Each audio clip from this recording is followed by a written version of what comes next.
Para sa akin, ang lahing dakila ay pagiging handa sa kahit anong hamon na dumaan sa atin at ang pagiging handa sa kahit anong laban.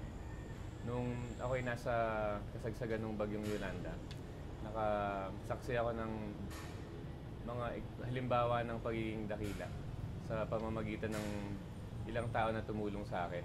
Nung gabi ng bagyo, um, wala po akong matuluyan at wala akong makain, walang mainom na tubig. Meron kami nakilala mga tao na survivors din, nakaligtas sila sa bagyo. Lumangoy sila doon sa surge at naligtas sila yung sarili nila. Nung kinagabihan, kinupkup nila kami, pinainom ng kape, pinakain ng biskwit, pinagluto kami ng sardinas. Hindi ko nakita yung mga mukha nila ever. Mga faceless itong mga bayani na to, itong mga anghel na tumulong sa amin. At pinakita nila na kahit hindi nila kilala yung tao, alam nilang kapwa nila tao, o hindi man kapwa Pilipino, ay handa silang tumulong.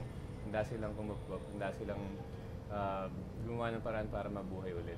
At nasaksihan ko rin yung katotohanan na pag nagsama-sama ay may mas malaking pag-asa mag-survive at makapagsagawa ng isang successful na pagtulong sa kapwa-tao.